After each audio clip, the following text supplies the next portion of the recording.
Toute réticence vis-à-vis du mouvement trans se voit terrassée par cette simple interrogation « Mais toi, en quoi est-ce que tu y perds ?»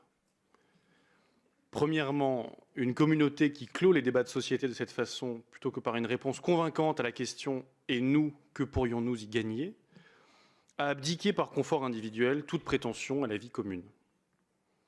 Ensuite, sans même mentionner le fait que l'on puisse ressentir le devoir d'empêcher des jeunes gens de se mutiler à vie, même formulée ainsi, la question n'a pas à être de nature rhétorique. Moi, j'y perds bel et bien à titre individuel plusieurs choses, et vous aussi. Les catégories conceptuelles les plus basiques, d'un point de vue évolutif, nous l'avons entendu, sont hommes, femmes et enfants, cette dernière étant notre seule représentation, et temporaire de surcroît, d'un neutre asexué. Notre esprit, qu'on le veuille ou non, classe toute personne en ces trois catégories de façon pré-réflexive. Ceux qui transitionnent, bien au courant de ce préjugé indéboulonnable, qu'ils attribuent à la culture et non à la nature, font tout ce qu'ils peuvent pour sauter d'une catégorie à une autre.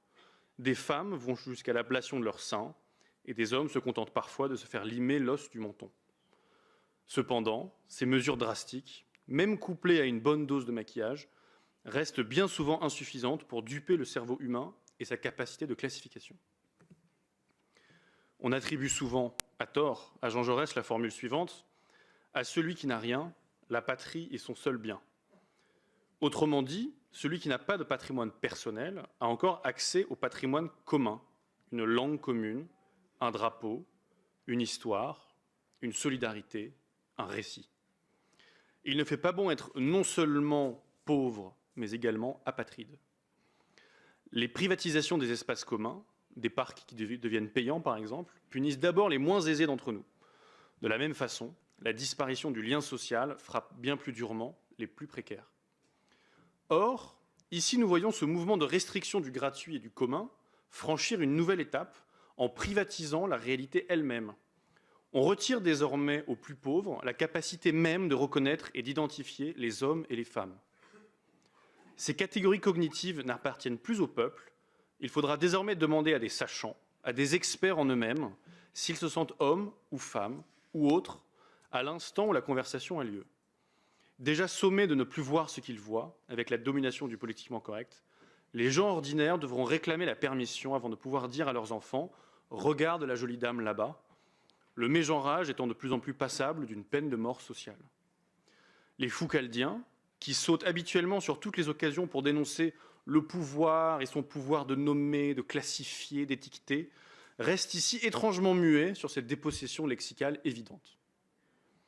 On pourrait donc interpréter l'essor du mouvement trans comme étant un transfert du savoir du peuple vers les élites. Comme le note l'essayiste Claude Habib dans La question trans, je cite « L'espèce humaine est composée de deux sexes. Comment se fait-il qu'une position aussi banale, aussi raisonnable, aussi partagée ait pu se retrouver exclue du débat? Comment expliquer que la majorité ait été dépossédée, sans coup férir, du droit de formuler ce qu'elle pense ?» La même chose a eu lieu avec l'art. Dans sa version contemporaine, il faut un guide et ou un long panneau explicatif pour commencer à pouvoir apprécier une œuvre, tandis que pour admirer une cathédrale, il faut simplement être doté de Dieu. Un billet d'entrée n'est même parfois pas nécessaire. Tout comme l'art est passé de pour tous à pour des élites, des catégories conceptuelles fondamentales qui appartenaient à tous appartiennent désormais à quelques happy few. Et dans les deux cas surgit d'ailleurs un mépris de classe pour les réticents, pour les arriérés, qui n'auraient rien compris à la transgression du geste, selon la formule consacrée. Ce transfert épistémologique est le fruit d'un individualisme paradoxal. S'il est une chose que de se croire auto-engendré, il en est une autre que de demander à la communauté d'adouber cette nouvelle identité, quand bien même cette dernière serait elle-même fluctuante et incompréhensible. L'idéologie woke nie l'importance de la communauté dans un premier temps, l'individu doit pouvoir échapper à tous les rôles sociaux pour se définir comme il veut, avant d'insister sur l'importance de cette dernière dans un second temps. Tous doivent impérativement appeler et traiter l'individu de la façon dont il veut pour parfaire sa transition dite sociale. De la même façon, les trans, promptes à dénoncer les stéréotypes de genre, se retrouvent bien obligés de les consacrer pour brandir des preuves extérieures de la véracité de leurs sentiments transgressifs. La preuve qu'un homme qui se sent femme a raison dans son fort intérieur serait qu'il porte régulièrement des talons aiguilles et adore se tartiner de rouge à lèvres. La démonstration implacable qu'une jeune femme est en réalité un jeune homme proviendrait du fait qu'elle adore porter des cheveux courts et pratiquer des sports de combat. Dans la mesure où la différence des sexes est niée et qu'un sentiment de soi reste trop subjectif pour convaincre dans l'espace public, l'idéologie woke est une nouvelle fois bien obligée de ressusciter les mêmes signes extérieurs qu'elle dénonce afin de défendre l'authenticité du désir de transition. Ainsi, même le wokisme sait qu'on ne se comporte pas de la même façon lorsqu'on interagit avec une femme qu'avec un homme. Nous manions tous implicitement certaines règles, certaines étiquettes différentes selon le contexte. L'avantage de ces dernières, de ces stéréotypes, c'est qu'on les maîtrise à peu près, ce qui facilite les interactions sociales. Or, qui sait si l'on doit tenir la porte pour un gender fluide? Comment doit-on se comporter en bonne société avec un non-binaire? Lorsqu'un bateau coule, qu'exigera la nouvelle galanterie? Les two-spirites et les asexuels d'abord? Gageons que l'absence totale de normes communes, annoncée comme un paradis, ne concrétisera que le règne d'un isolement de masse. Comme l'annonçait déjà l'historien et psychologue Christopher Lasch dans La Révolte des élites en 1994, je cite, « La suspension du jugement éthique nous condamne logiquement à la solitude. Ceux qui n'ont que le mot tolérance en bouche ne se rendent pas compte qu'ils ne feront qu'advenir la plus brutale des indifférences collectives.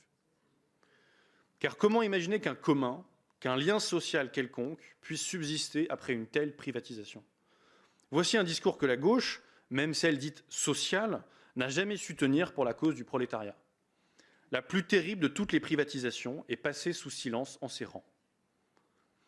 Dans la droite lignée de cet individualisme paradoxal se trouvent les projets de réalité augmentée dont nous apercevons autour de nous les prémices. Demain, peut-être, nos élites percevront un monde où des images, des textes, des vidéos se superposeront par-dessus le réel.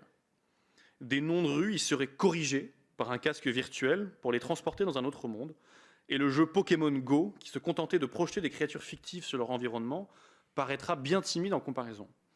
On pourrait même imaginer qu'au-dessus de la tête casquée des autres utilisateurs que nous aurions le malheur de croiser dans nos rues, apparaisse une petite icône pour indiquer le genre qu'ils auront envie d'être à cet instant-là, avec la possibilité d'en inventer de nouveaux, de se customiser davantage encore.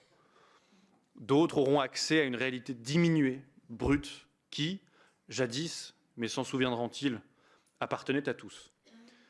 Qu'ils se rassurent, pour la modique somme de 9,99 € par mois, même le peuple pourra certainement rejoindre ce monde, cette communauté où tous vivront seuls. Merci beaucoup.